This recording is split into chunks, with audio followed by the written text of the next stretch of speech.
Hello, I'm Katelyn, and this is me. I was 2 years old when I got baptized in honor of my grandma. In first grade, I used to do ballet, and this is a picture of me after a recital.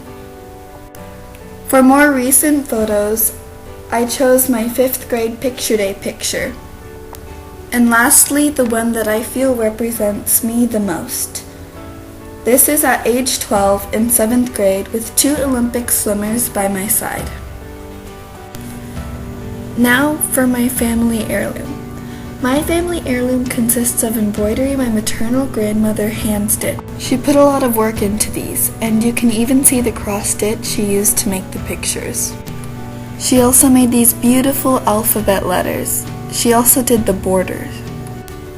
These are significant to my family because the embroidery is hand-stitched and is a very rare old custom that is now lost. The custom originated in Spain and was only taught to certain children. It was made with love by a special person with her daughter in mind. Because I am an only child, I will be receiving these delicate cloths when I get married, and they will be passed down for generations to come. But let's talk more about where I'm from. The history about where I'm from goes way back. My maternal grandfather was born and raised in the capital city of Venezuela, Caracas. He comes from a Spanish and African background.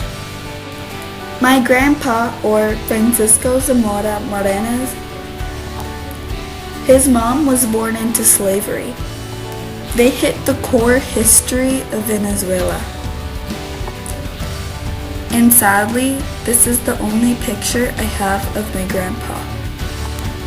My grandmother, Pablo Maura Camacho Garcia, was born in a small town in Venezuela called Capaya. At around 6 years old, she moved to Caracas. She met my grandpa and had my mom, as well as 3 other children.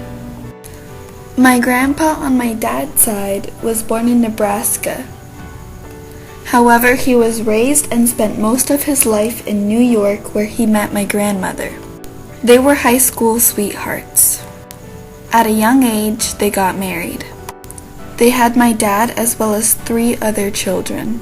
My dad was the oldest of his siblings. My grandpa's dad, or my great-grandfather, actually drove the plane that dropped the bomb that ended the war between Japan and America. When my dad was 7 years old, they moved to Missouri. After he finished his education, he moved to Florida. My mother was hard to get, but my dad was in love with her. They moved to Hawaii for a year, then went to Kansas where I was born. I was 7 years old when I moved to California. This map shows a clear picture of all of the travels my family has done. But let's get to who this project is really about, Maura Camacho. Maura is my maternal grandmother who sadly passed away from a heart attack at age 63 before I was born. She spent the majority of her life in Caracas, Venezuela. She is the person I selected because we share common interests and a deep love for music. Although she isn't here, I know she is there for me. She went to an all-girls boarding school, so she had to wake up to a bell really early and had to wear a school uniform. She had to be learning in school by 7 o'clock, and it's different because teachers switched classes rather than students. Throughout the day, all of the girls would get assigned cleaning jobs, and if you refused to eat or do anything, you would get punished with a ruler or rice being poured on hard floor and then kneeling down on your knees. She had delicious home-cooked 3-course meals for breakfast, lunch, and dinner. Breakfast usually consisted of porridge, breads, fruits. Lunch consisted of soups, veggies, and protein. And snack was a cookie or maybe fruit. and dinner was usually at 6 o'clock, and they had soup, bread, or some Venezuelan food. Her lifestyle at my age is very different from me because I live with my parents while she doesn't. My parents drive me to school while she lives at school. Religion is a part of everyday learning while I only go to church on Sundays. Instead of the students switching classes, the teachers do. And rather than grading on a 100% scale, they grade on a 1 to 20 scale. She is my inspiration and role model because she chased her dreams of being a nun and being a teacher and being a composer, even though she had a rough beginning.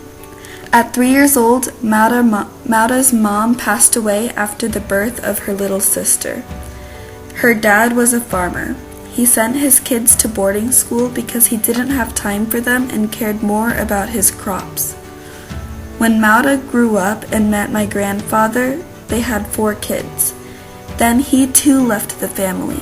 She was a strong woman and a single mother, but she was happy with what she was given and still chased her dreams. But the thing that I've learned from her is not only did she chase her dreams, she caught them.